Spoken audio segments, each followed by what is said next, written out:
Welcome to Following the Gong, a podcast for Schreier Scholars, bringing you mentoring on demand from scholar alumni. I'm your host, Sean Goheen, and our guest today, joining us virtually from the Garden State over in New Jersey, is Healthcare and Science Communications Executive Jennifer JPags Paganelli, class of 2002.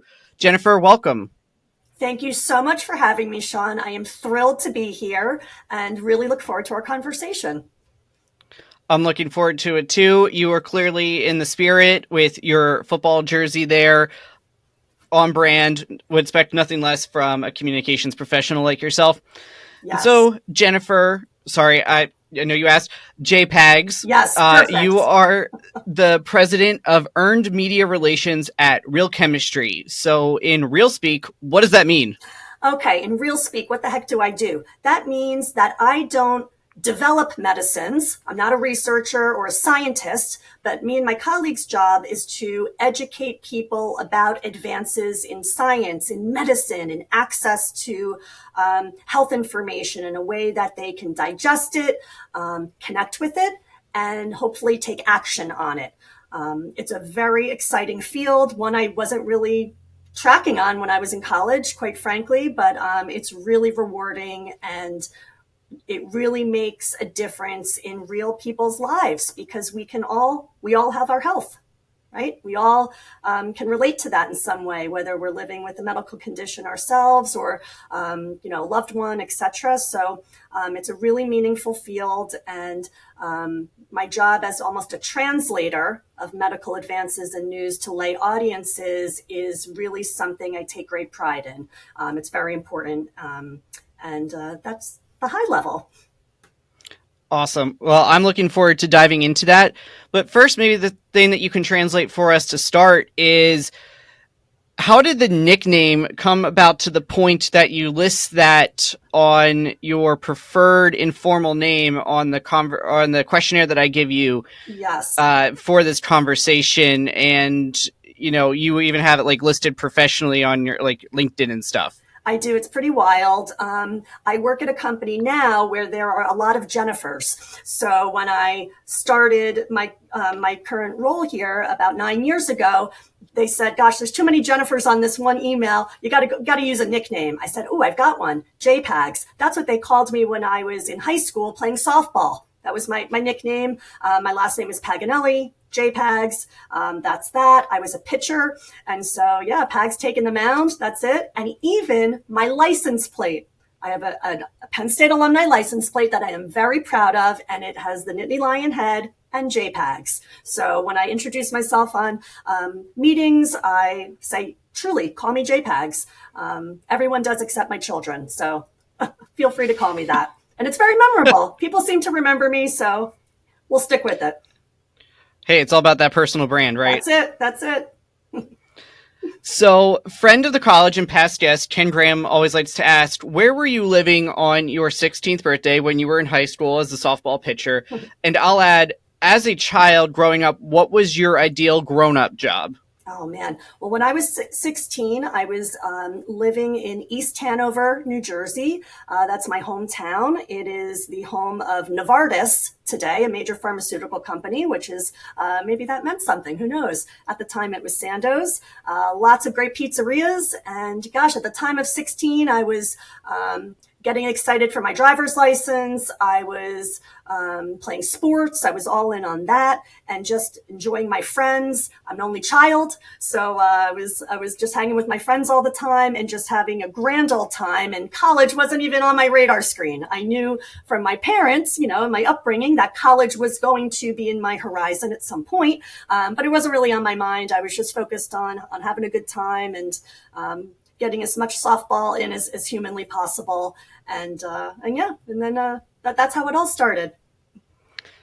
So when college was on the horizon and you did begin your search, how did you end up here at Penn State? It's funny. Again, growing up, my father was a high school biology teacher. My mother was a government affairs executive at Nabisco, the home of Oreos.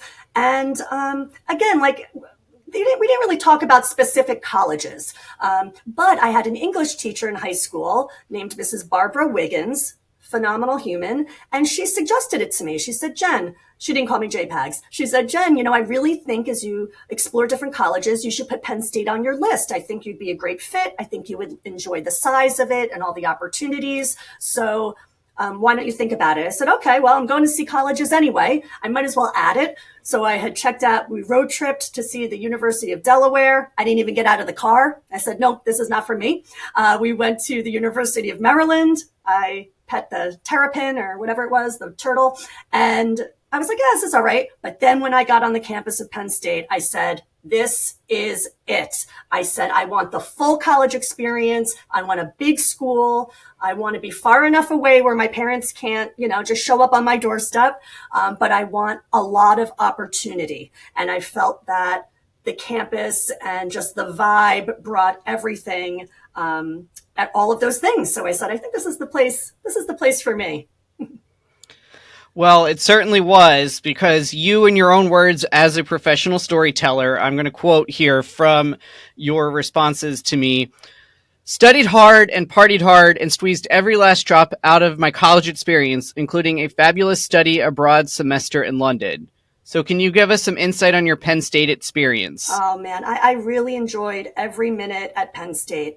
I was not part of a sorority because I didn't want to limit myself. I said, I want to make friends with everyone. I want to go and do whatever I want. So I was an independent, and I quickly found some like-minded friends along the way who I'm still very close with. And I took my studies seriously. I think that's being the daughter of an educator. But I really tried to just experience as much as I could with the social aspect of school as well, meeting new people, going to all the parties, going to concerts at the Bryce Jordan or Rec Hall, and certainly the football games. And that's what I did. I mean, I worked during the summers when I came home. In New Jersey, I was a waitress. So that's how I made some spending money for school. So I didn't have to work during the school year, luckily, but I really did view myself as like, I had to be like a professional learner and get good grades, but I also wanted to be well-rounded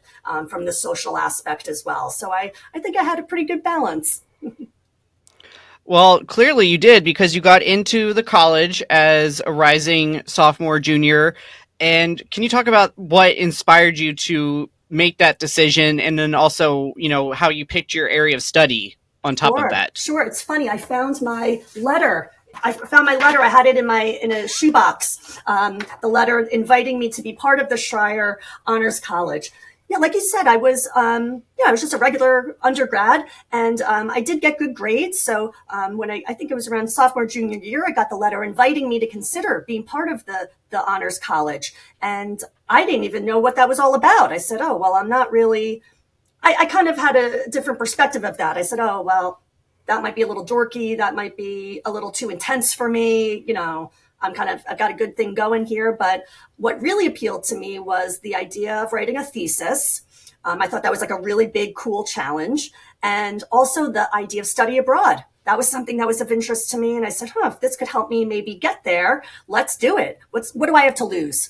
And I had a couple of amazing professors who really encouraged me. Dr. Stephen Brown, he was a speech communications, I think he's still there, a speech communications professor. And that's what I did. I mean, I started my undergrad as a PR advertising major, because I thought that's what I wanted to do. And that's what I do today, basically.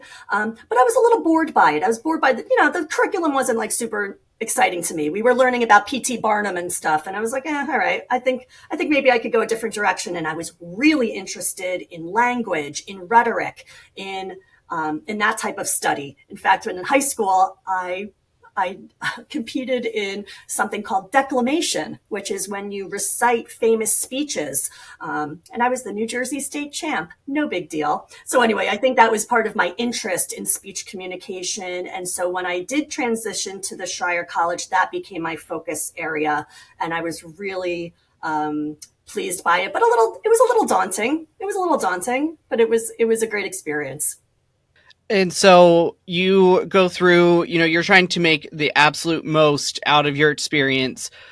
What strategies did you find helpful for balancing as you said, kind of squeezing everything out of your experience. And are there any that you've learned since that you think would have been helpful for you that you can recommend to current scholars who similarly want to make the most of being at Penn State, but then also in the Honors College and getting the academic rigor of being a scholar? For sure. Looking back, I was very good at compartmentalizing my time. Time management was one of my strengths. It still kind of is. I was able to say, okay, on these nights of the week, I am going to singularly focus on the research for the thesis. And on these other days of the week, I'm going to focus on studies related to my general coursework. So I think that ability to kind of compartmentalize it and work around the hot nights of going out was very important. And I knew, I was like, okay, I'm going to work hard for the next 3 hours because at 9 p.m. I want to go to Cafe 210 and have some fun. So that was kind of a motivator for me. The going out part helped me stay a little focused. And I really took advantage of the office hours that Dr. Brown, my thesis advisor, offered to talk through challenges and to kind of get ahead of stuff. I mean, I wasn't a professional writer. I didn't know what the heck I was doing. Heck, my thesis was about reality television, of all things, the ethicality of reality, because that had just come on the scene, those types of shows. So I took advantage of those office hours, very important. And, I wouldn't do anything differently. I think everyone's an individual. And by the time you're in college, you kind of know what works for you and what doesn't, right? You do a little trial and error. But what I didn't do was immerse myself 1,000% in the honors stuff. I mean, I really tried to maintain a balance and, not just get completely sucked into it. And I think that was great. That worked for me. That was my approach. And I'm sure there's others that work as well. Absolutely. We take great pride in, we are part of Penn State, Yes. right? And so making the most of things like football, thon, going to a favorite establishment. You mentioned Cafe 210, one of my favorites as well.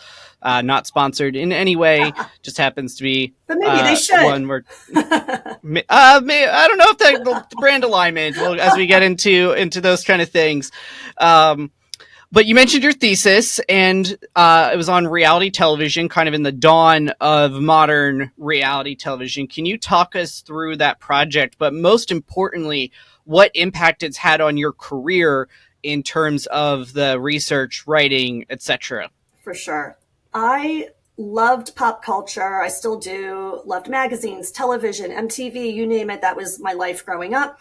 So when I was trying to pick a topic, I was really trying to pick something I would be quasi interested in and also that was relevant to the time. So this is how, I'm dating myself. I graduated in 2002, but reality television was just starting to emerge as a genre of television. So, Big Brother, The Real World, Survivor, those were all really gathering interest and steam. So I said, and it was just so different from the type of television that had been on. So I thought, gosh, I think I should dig into this idea of the ethics around reality television and these kind of voyeuristic shows and what impact might this have on individuals, not to say that they're good or bad in any way, but just, this is an interesting emerging area, and I think it warrants some discussion and research. So I tackled that topic. I even found I'm holding up a copy of my actual thesis, bound, which I keep not close by, but it's in my house. And I really enjoyed that aspect. And I think what I carried on from that project was not about the topic or anything. It was that we can do hard things. We can do hard things. I never thought I would write 100 pages about anything. Never mind have to do it and cite all of the research, etc. It was a very difficult, daunting project in that sense. And it just gave me such confidence.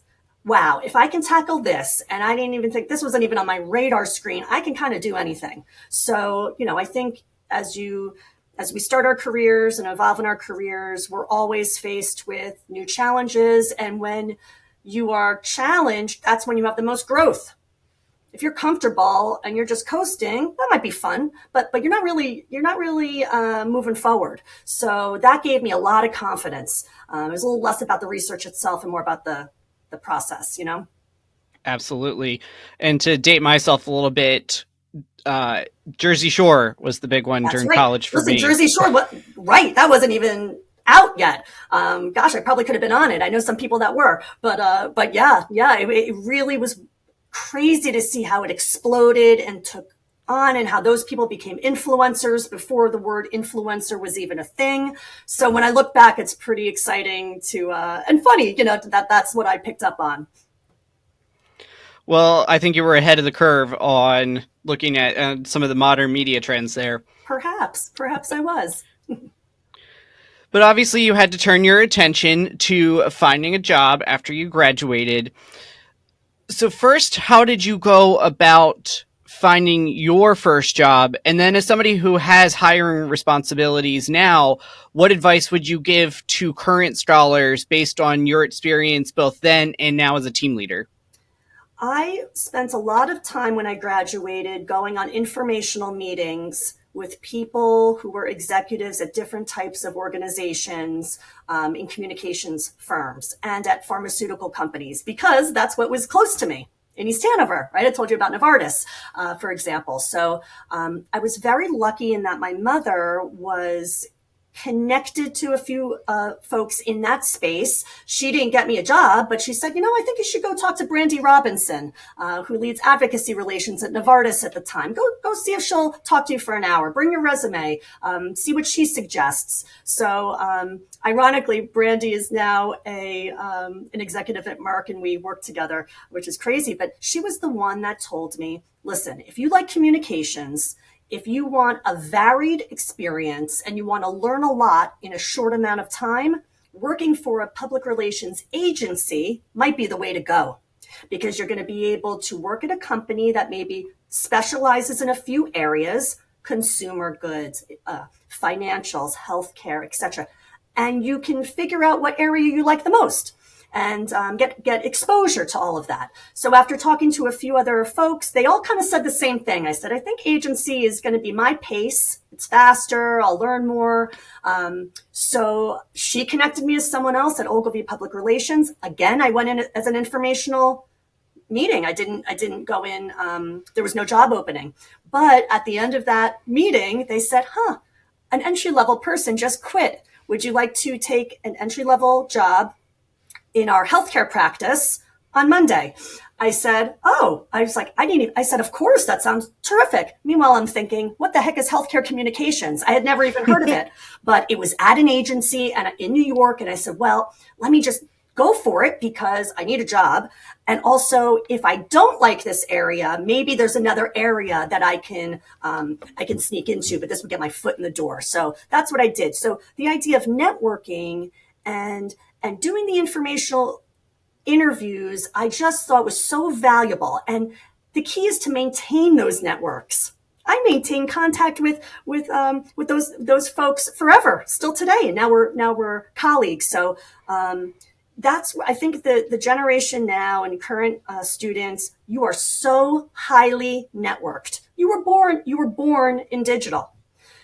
To the extent that you can maintain those relationships, cultivate them, check in with people, and that is going to serve you so well your entire career, because you will learn technical skills no matter what your job is, right? Okay, you're going to learn the skills. I learned the skills of media relations. I learned that, but the connection, the relationships, no matter what is happening with AI, et cetera, and that's exciting, the relationships matter more than ever. And all you have is your reputation and what people say about you when you're not in the room.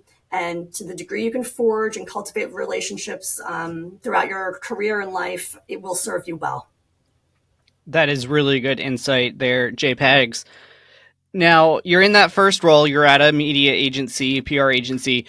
Can you walk us through, like, day in the life of that first job, what you learned, and what scholars should expect, and just trying to generally in those early 22, 23-year-old communications media roles? Oh, man. Well, we didn't have any iPhones or anything. So the only computers we had were in the office. So my job in those early days, and just to give you some perspective, what was going on in healthcare at the time, Levitra was just approved for erectile dysfunction. Okay, that seems like eons ago, but it was just approved by the FDA. It was like so exciting.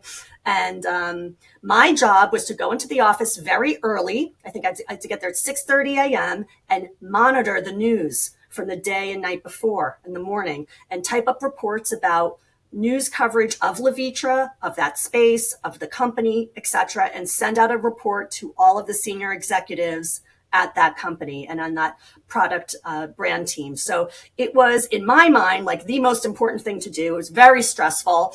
And you had no sense of what the news was until you got to the office. Right? Like now you're tracking news all day, all night, whatever, 24-hour news cycle, but then you didn't. So it was, it was a grind. It was a lot of pressure, but I enjoyed it. I said, oh gosh, what I'm doing is important. People are reading this and making important decisions based on it. So this is cool. But then I got the chance to do some media relations for a different type of medicine. And they said, okay, Pags, here's a media list of all these reporters at different news outlets. Here are their phone numbers, because that's when we would call them then. And we want you to call them all and tell them that about this new medicine.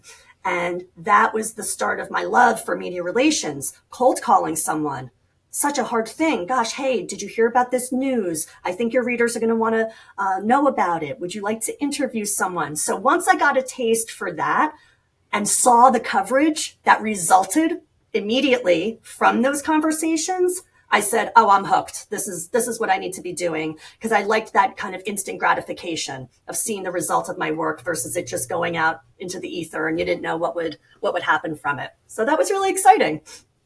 So, JPags, you're enjoying that role, and I noticed on your LinkedIn that the least amount of time that you've been at a company is at least 3 years, and it's usually been more, suggesting that you've been around to build up relationships, networks, institutional knowledge, everything you were talking about in the previous question. That can be really hard to leave sometimes. How did you know it was time to move on, either laterally or up? I learned when I've been so lucky in my career. I've worked at some phenomenal organizations, and I have learned so much from the mentors I had there, managers, peers, et cetera, et cetera. So no regrets on anywhere I've been. I got as much out of it as I could. But I always knew it was time to move on when I felt bored, when I felt like it was Groundhog Day. That happened a couple times where I said, gosh, I really don't think I'm learning anything new. I'm kind of doing the same stuff every day. And now it's every year. I want to try something different. Or I want to just try it at another organization that maybe has a different type of focus. So, and with different types of people who are maybe, on the cutting edge of some emerging areas like analytics, research, AI now. I always wanted to be in the mix, and I wanted to be marketable, because that's key to anyone's career journey. You need to keep upskilling constantly to stay relevant. So I said, gosh, how relevant am I really staying at this maybe one organization? I think I should take a chance on myself. I've got got out what I could out of this, and I gave my best effort. Let's try it somewhere else, because maybe then I can take on a little bit more responsibility, and so on and so on. So that's always been my barometer. Am I bored? And am I learning anything? So one of the things that you did have to learn, you talked about, was this idea of the media relations. And you gave a little bit of like kind of the 50,000 foot view, but like, what exactly is that? What is earned media? If you can just kind of talk about the different jobs that you've had and the skills that you've developed in each of those, walk us through that, especially for those of us who maybe aren't in a PR type of major or role. Yeah, it's really fun. I mean, it's really relationship built. So while I may have moved from different organizations, I always stayed in healthcare, and I became uber specialized. Public relations and communications at the top, then healthcare, then a healthcare media relations expert. And that's kind of where I decided to focus. But it's based on long-standing relationships with reporters and real humans who are covering the news.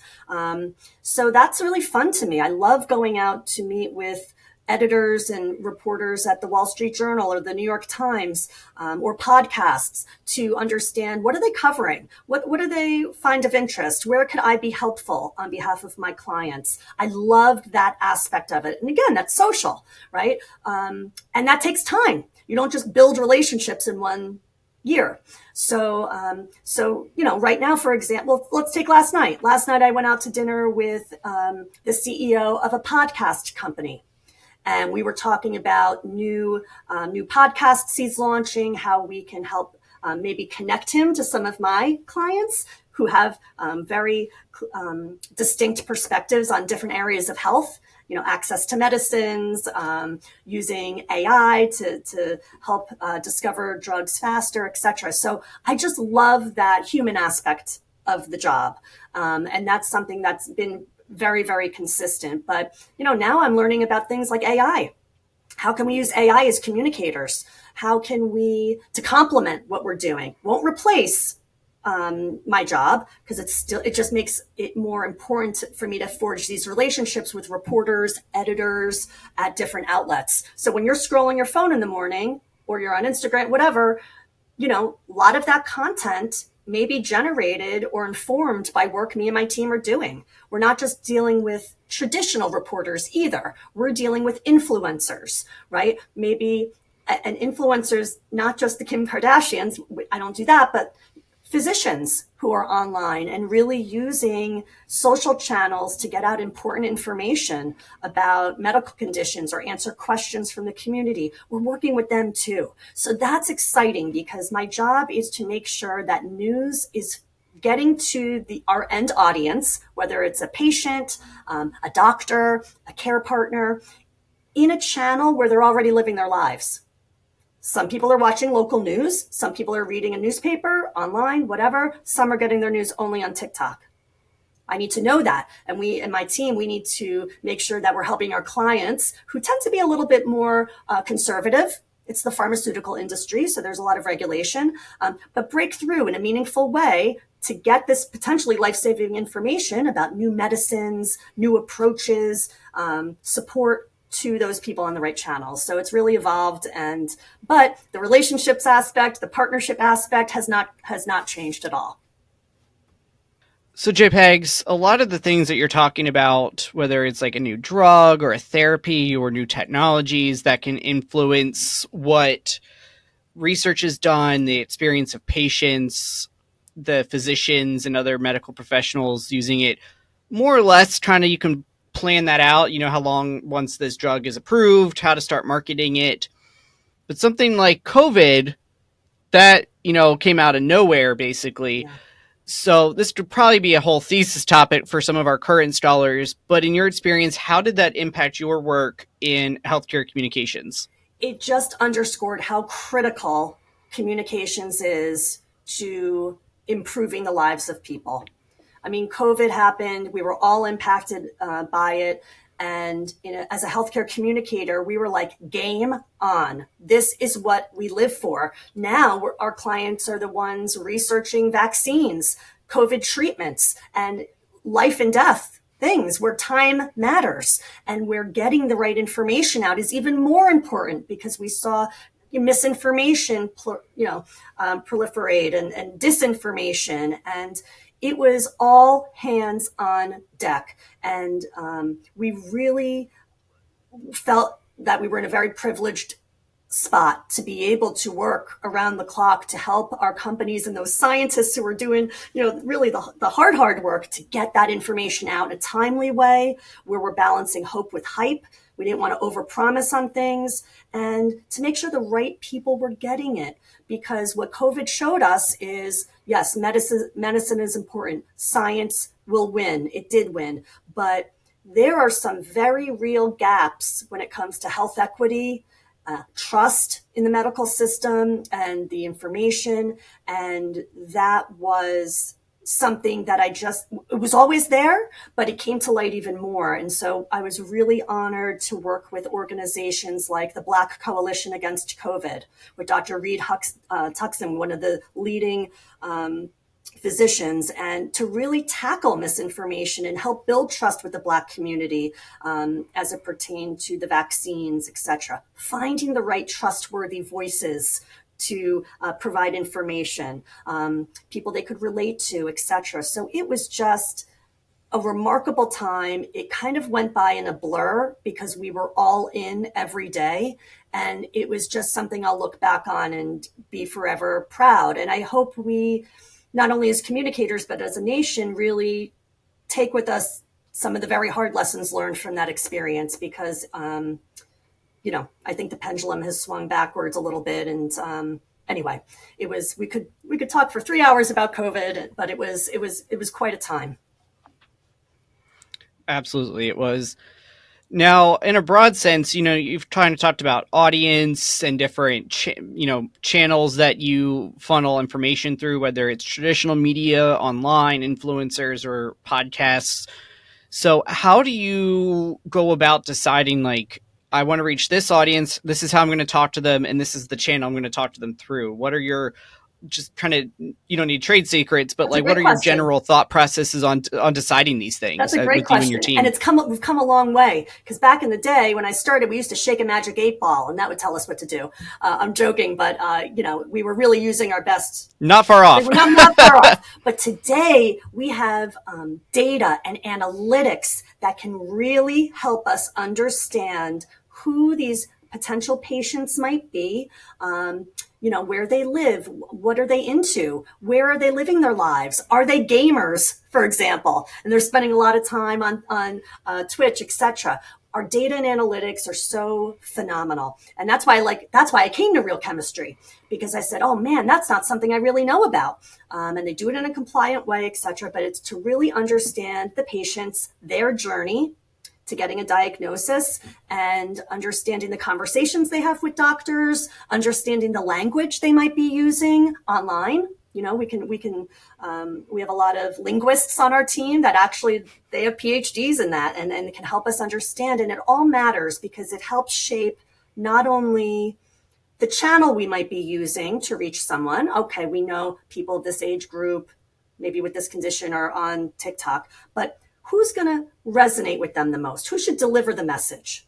Should it be someone like them?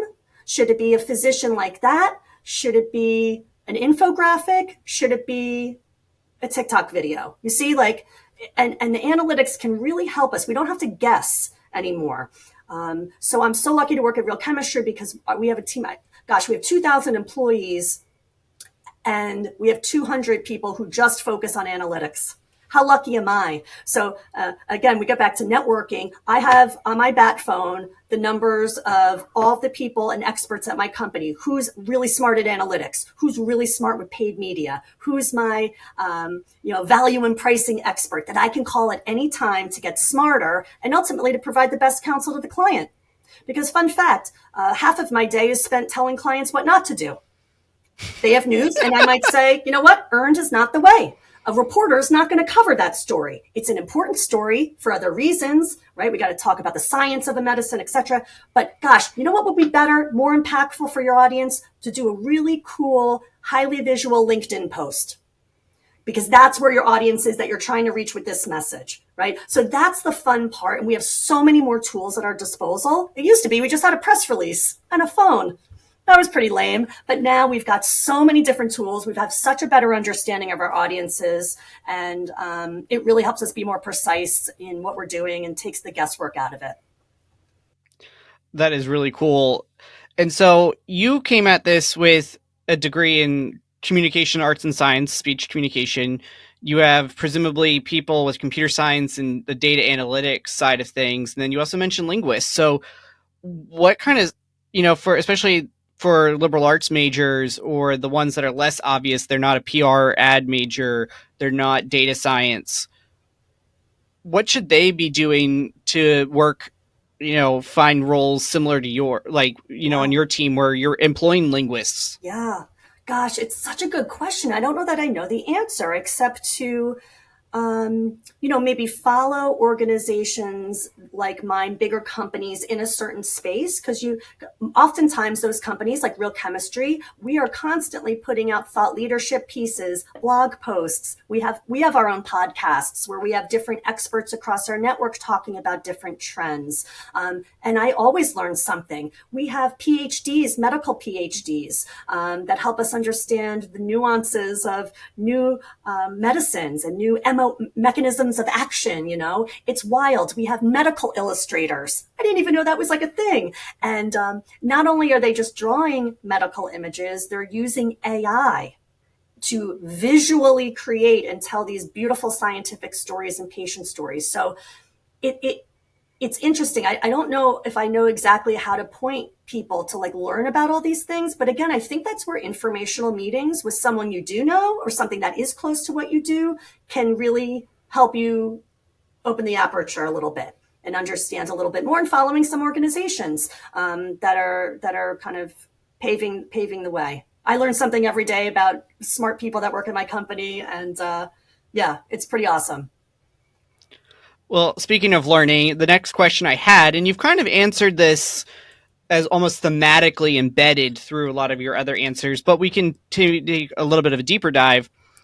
As a scholar, it's no surprise you're a lifelong learner. I think it's kind of ingrained in us. It is. How do you've mentioned some ways, but walk us through your thought process on how you decide to go about learning, and especially the technical science and health topics when you're coming at it from a speech background, not a medical background, and your thesis was on reality television and not the cellular something or other of heart tissue. Right. How do I go about? I lean on the experts. And I have actual conversations with them. So before I'm pitching anything, for example, I'm going right to the scientist who's developing these drugs. Hey, what do you think is so cool about this? Put it in your own words. Explain it to me like I'm your grandmother. And I try, because again, I'm a translator, and it actually works to my advantage that I am not as, maybe savvy with the nuances of science. I mean, for crying out loud, I took Rocks for Jocks at Penn State. Truly, I don't know what it's really called, but it was Rocks for Jocks. And I did not take, any high science courses. So, but that's a good thing. And because at the end of the day, we're trying to reach people like me. We're trying to maybe reach people like my mom.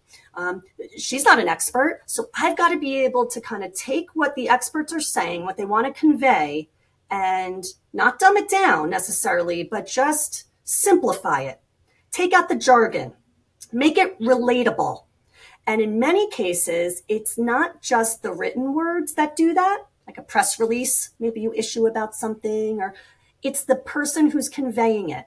So for example, if I'm living with, a rare disease, I may want to hear information. I want to hear about the experience from another person that's living with this rare disease, someone like me, someone I can relate to. I want to hear from a doctor who's on the front lines of maybe that condition, or an advocacy group that's helping patients. So matching the voice, so getting the words down and the messages, critical, but also finding the right voice to convey it. So in that sense, my team and I were real matchmakers.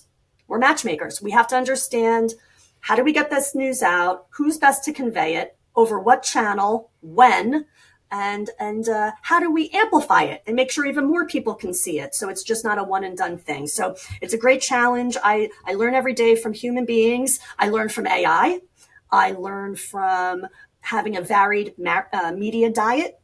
I don't just read news about the healthcare space. Of course, I live in that, but I'm reading other things. I need to know about trends. I need to know about pop culture. I need to understand, gosh, is there a celebrity that just got diagnosed with something that, I know one of my clients is working on? Can we connect those dots? So you have to kind of be a learner of life and stay curious no matter what field you're in. And, I really encourage people too, to learn and network beyond just your field. That's important, right? We have to be well-rounded. Go to the museum, go to the movie, go to the party, and be receptive, because all of that information is, at least as a communicator, can be put to good use, I think. Well, good thing if you're watching this, you're probably a Schreier scholar, and well-rounded is kind of our shtick That's here. right. So That's right. Good advice. Now, JPags, you've mentioned a lot of things on kind of the end receiver of the messaging, but we haven't really talked about the client side of this. So coming from a liberal arts background, you're in the position presumably where you're involved in managing these relationships, possibly, maintaining establishing, severing even. So walk us through the business side of the relationship management with the companies, pharmaceuticals, doctors that are paying you to help them with their communications. Yeah, I mean, the healthcare space is kind of a small world. There's a lot of big companies that we've heard of, but there's a ton of smaller biotech companies that maybe they don't have a medicine approved yet. They're developing it right early on. So there's different flavors. We also work with cancer organizations, hospitals. City of Hope comes to mind, a cancer center. So different advocacy organizations we work with. So it does vary. We work with a lot of digital health companies, etc. So how do we build relationships? I mean, listen, you have to just always do great work, and you have to anticipate what these clients are going to need to know around the corner. Because I think no matter what kind of company you're at, if you're in-house, right, you're the client, you're probably singularly focused day in and day out about what that company is doing. And my job and my team's job is to help them zoom out, understand what else is going on in the landscape, trends, what's coming down the pike they need to be prepared for, etc., and to just be useful strategic counselors. I am successful if my phone is ringing off the hook every day with clients that want my opinion on something. Hey, Pags, what do you think about this idea? I've got a great story. Do you think it's got legs, etc.? That's how we're helpful and useful, helping them solve their business challenges, not just to get news out for news sake, but helping them get medicines to the right people, etc. So, there are times, yes, where maybe we don't work with a company anymore, or maybe a drug fails. Science is hard. Not all medicines make it to get FDA approved. So often that happens too. Now we have to unfortunately part ways, but those executives and communicators end up somewhere else. And I hope, and our goal is that they're calling us. They're calling Real Chemistry. They're calling me to come back in and help them tackle the new challenge that they're facing at the new company. So reputation matters.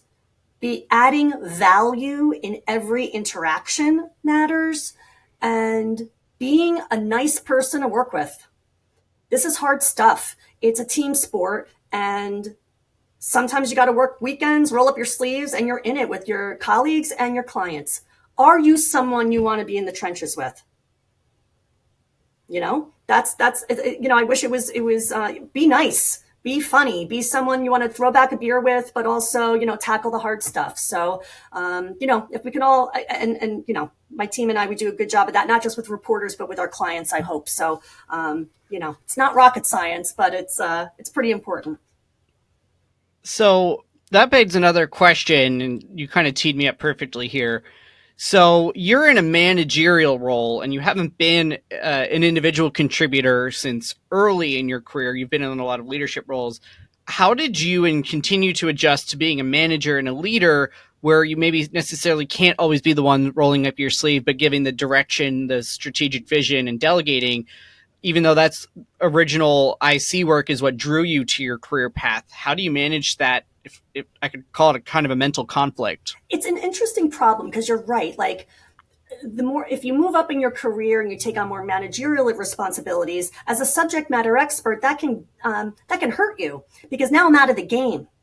I'm not as connected to the reporters anymore, or, the new trends, or I'm not pitching the news personally. So it makes building an incredibly talented team more important. I've been very lucky. That's what I've been able to do. I have a team of 60 people who only focus on healthcare media relations day in and day out, both here and across the pond. But I make time every single week to have one-on-one conversations with the folks that are really in the trenches. I want to know, hey, what are you working on? What's hot? What challenges are you facing? They're keeping me smart. It's almost like a reverse mentorship. I really value the time I get with my junior most colleagues.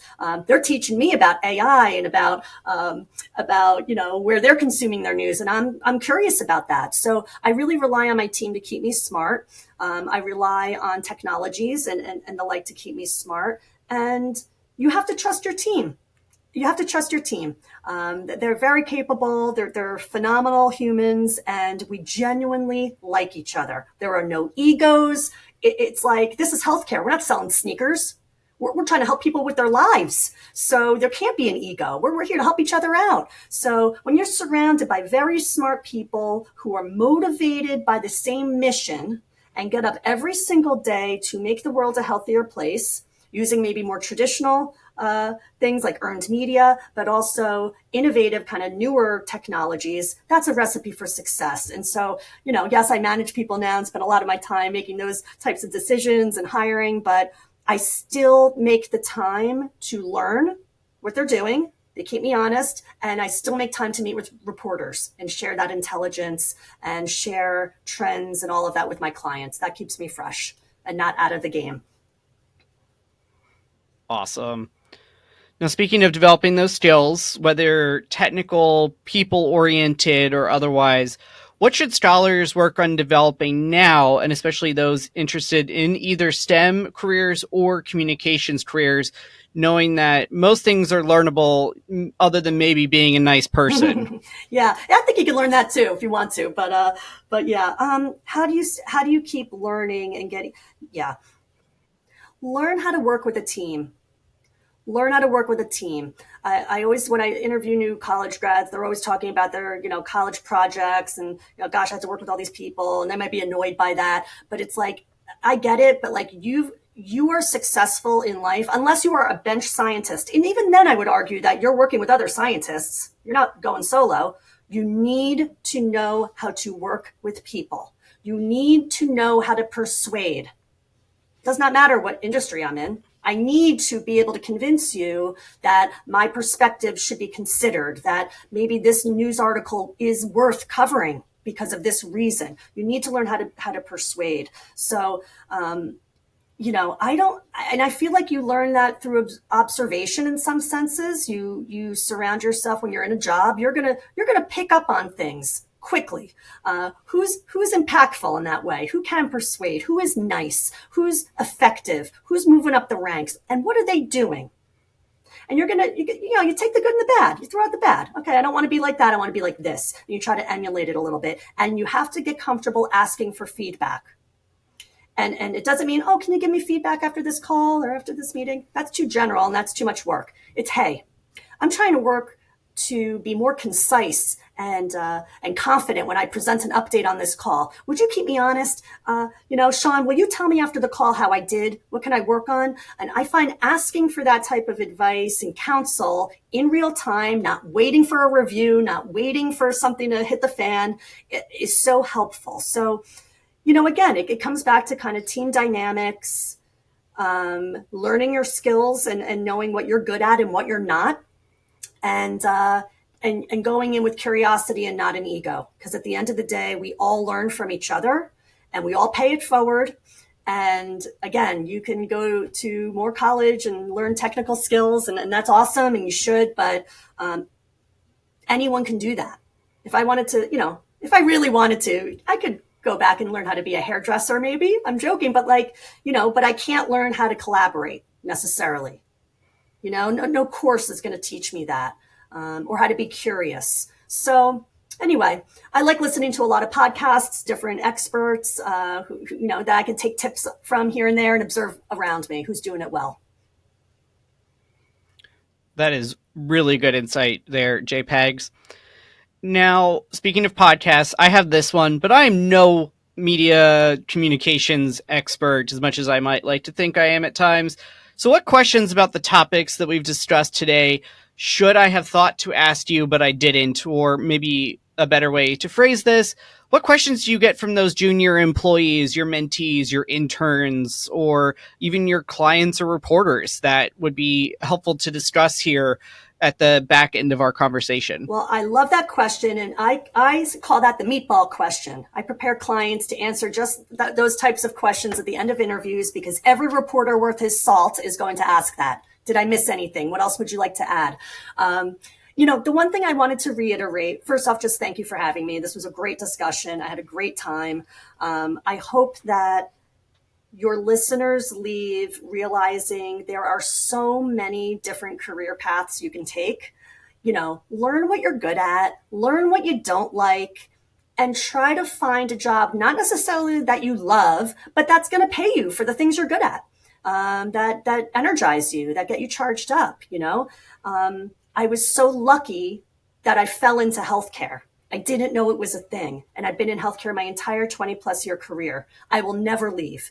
It is meaningful.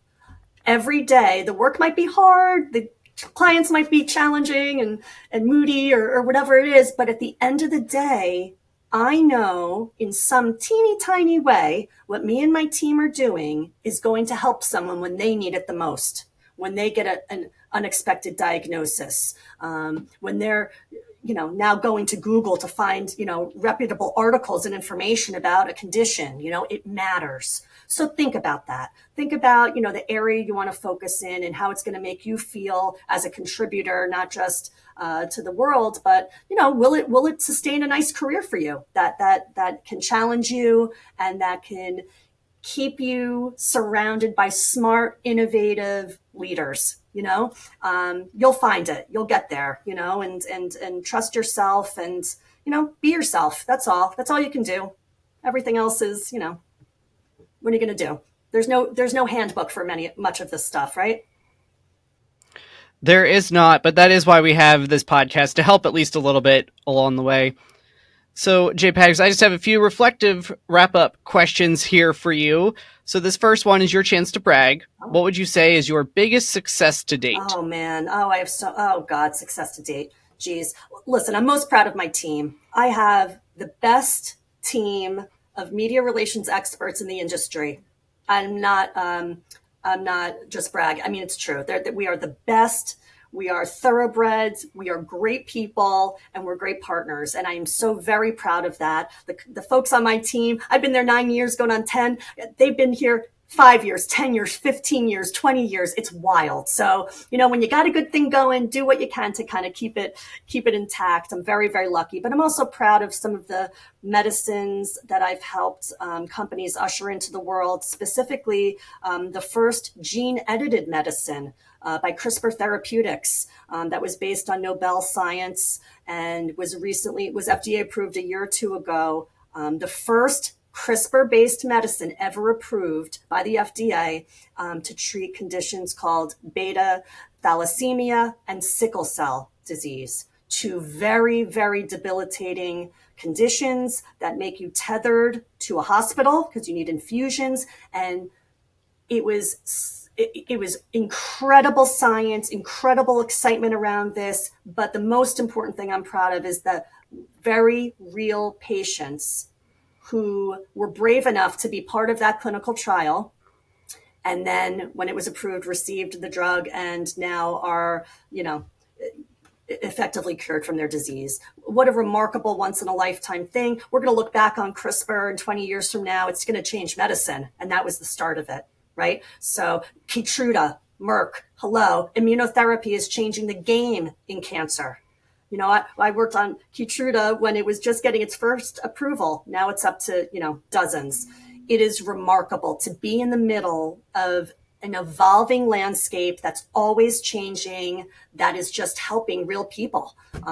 So even just last week, the FDA approved a new test for colorectal cancer. That was one of our clients. That is going to help people. That is going to save lives. So again, it's an honor to be, in the mix in medicine and science and help get out the amazing advances and information to people who need it the most. Absolutely. And in regards to your team, being married to a Kentuckian, I know calling them thoroughbreds is quite the compliment there, JPags. They're great. They're great. And they're a fun crew too. They're a fun crew. And we got a few Penn State alum on the team as well. So I hope they'll tune into this. Absolutely. Well, hopefully you'll share it with them when this is out.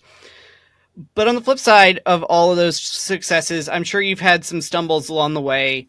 What was a transformational learning moment that you've had, and most importantly, what you took out of it to grow as a person or professional? I learn something every day. And the founder of our company, Real Chemistry, Jim Weiss, says you can't have a breakthrough until you have a breakdown.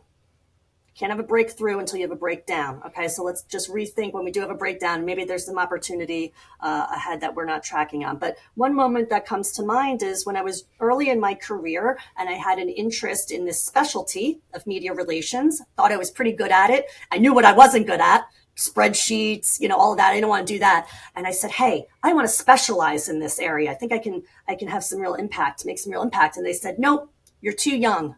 You haven't been here long enough.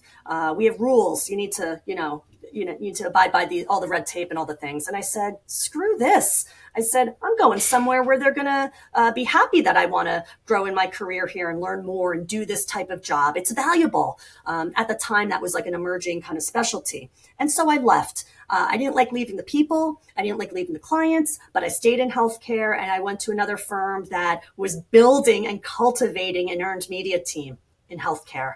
And wow, that really set me off on my journey. So, knowing when to call it, you got to know. And it's not personal. That wasn't personal against me. They didn't say no because I'm not a good person or I wasn't good at it. They said no because there were rules. It was too big of a company. They couldn't make an exception. But gosh, did I learn to take a chance on yourself. Chances are you're going to be okay. And you're going to succeed and thrive. And to always try to help people. If they want to contribute in a different way and they're excellent, find a way to make that happen. I would never want someone to leave my team just because they want to try something a little different or, no, I want to help you. Come on, that helped all ships rise. So anyway, that's what I learned. It was tough in the moment, bruised my ego quite a bit, but in looking back, it was the best thing that could have ever happened because it got me on a whole different path. Well, it sounds like you would take your role as a mentor very seriously. So I would love to hear your thoughts on mentorship and how scholars can be effective mentees, but then also be effective mentors to those behind them. It's all about paying it forward, right? We had people, think about your career, mine, all of ours. We all had people who helped us out in the very beginning, right? It's so important. It means so much. We just had our intern class is currently with us here at Real Chemistry. And man, are they motivated, psyched. They want to learn everything. They're raising their hand. They're so eager and they are just thirsty for guidance and all the things. So listen, my counsel to young people is you're not going to have it all figured out. There's not going to be like a playbook that says, oh, if I do these 17 things, I will get there in this exact amount of time. No, it's fluid. That's how jobs are. So I try to tell folks that I mentor, and I do take that very seriously, raise your hand, get involved in as much as you can, be helpful, know as much as you can about an industry, and be willing to play all the time, even when it's tough, and you're going to be just fine. And be a nice person that people want to actually work with and seek out, because that'll make you successful. So I love getting involved in our mentorship programs at Real Chemistry. In fact, our president is kicking off a shadow advisory board next week. I was just on a call about that, where we're going to have a group of 20 high performers advise us as leaders. Hey, what should we be doing differently? What's really annoying to you? What's working really well? I love that kind of constant feedback and listening. So there's so much we can learn from each other. I learn things from my younger colleagues constantly, and they can learn from us. So finding a way to make the time is critical, and it makes us all better. So, what I would tell people, don't just say, oh, hey, will you be my mentor? No one's going to say yes, because it seems it's time commitment, whatever. Try to be useful. Hey, you know what? I'm really smart. Hey, Pags, I'm new. I'm really smart in this one area of TikTok. What do you say about we meet for a beer once a month? I can spend some time educating you, Pags, on what I'm seeing here on TikTok, right? Because maybe you're not, and maybe you can school me on a couple topics, right? Let's do that for a few months. What do you think? Whoa, okay, that's specific. That's not a huge time commitment. And we're both getting something out of it. That's how you should kind of tee it up if you want to kind of be mentored or that'll work. I think it's appropriate you work for a company called Real Chemistry, because you're definitely keeping it real by telling your prospective mentees to grab a beer with you and not just a coffee. That's it. And to each his own. Bill, we could grab whatever you want, but I'll always I'll take the beer every time. Well, you are dressed in classy tailgate chic, yes, so thank you. It seems appropriate. Thank you for recognizing that. I really tried. I appreciate that. Now, speaking of appreciation, I know you mentioned your thesis advisor quite a bit at the beginning, but are there any other professors or friends from your days here at Penn State that you want to give a shout out to? Oh, yes, there are so many. My gosh, I'm on a group text with all of my friends, my former roommates. So Jay and Paco and Amy and Rich Roberto, and the list goes on and on. I want to thank, I so appreciate Professor Stephen Brown. In fact, I owe him an email, and I'm taking that as an action item after this call to ping him and to just thank him for the impact he had on me and really encouraging me to take a chance on myself and try something hard. I was going through on the text with my friends. We had this statistics professor. His last name was Hoffman. I couldn't find his first name, but it was Professor Hoffman, and he taught like statistics 200. It was a night class, and me and all my roommates went, and we had a freaking ball. We basically learned how to gamble, but it was very fun, and he was so smart and phenomenal. And there were a couple sociology professors we remember as being, really impactful. So, gosh, I'm so lucky. The list goes on, and gosh, even Mrs. Wiggin, I owe her. I got to find her as well, because she deserves a big thank you for helping shape my trajectory in making me find Penn State. So for those of you listening, enjoy it. Don't stress out. Life will happen when you graduate. Enjoy every single second of your time at Penn State. And when in doubt, put down the books, put down the thesis. It'll be there later. Don't worry. And go have some fun and come back to it, because these are the days.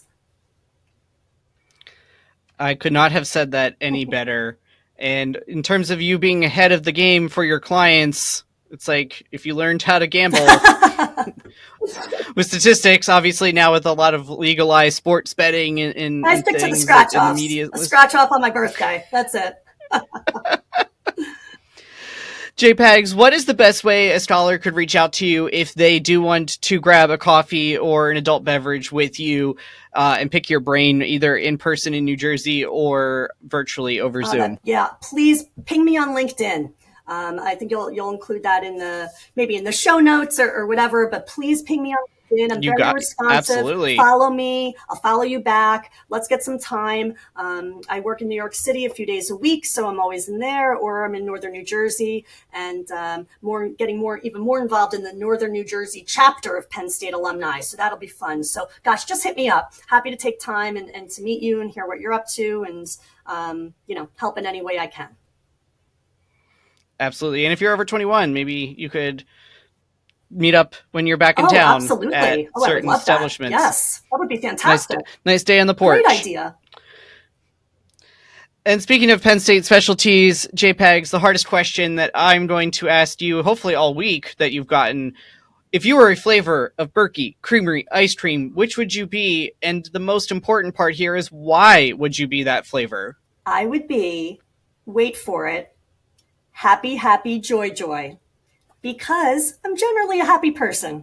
And I freaking love coconut and nuts and chocolate. Who doesn't? And that is my flavor. I love it. And I really think, finding joy in what you do, whether that's work, life, so important. And there is so much to be said about bringing a positive attitude towards your work, towards interactions, and trying to help uplift other people. It will go a long way, and it'll make life a hell of a lot more enjoyable. So that would be my choice, though Peachy Paterno is a close second. Ooh, always a good choice there, especially as we record this in the dog days of summer, right before the students get back. Nice summer flavor there. But yeah, I appreciate you selecting Happy Joy. That is an underrated selection. And I also appreciate the Ren and Stimpy.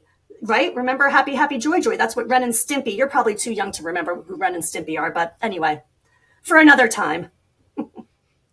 Well, that'll be my homework, just like you have homework to reach out to all of those folks that impacted you. This wouldn't be an honors college podcast without a little bit of extra work coming out of it for you. Happy to do it. So, JPags, thank you so much for joining us and sharing all of your brilliant insights. I think it's really cool, the space that you are at, where communicating something really technical to those of us, whether the other technical folks like the physicians and the regulators, or to us average folks who might be the end users of a medication or therapy. Before I let you have the last word, Of course, this is a YouTube video, so we're going to say you need to like, subscribe, leave a comment, all those good things. If you're listening on the audio version, do that on the podcast app that you're using, Apple Podcasts, Spotify, or wherever you're engaging with us. And with that, JPags, I'll let you have the final word here on Following the Gong. Thank you for having me. This was a blast. I love Penn State. I cannot wait I hope this was helpful. I can't wait to hear hopefully from some of your listeners, and let's all keep paying it forward. And I can't wait for football season to start. Let's go.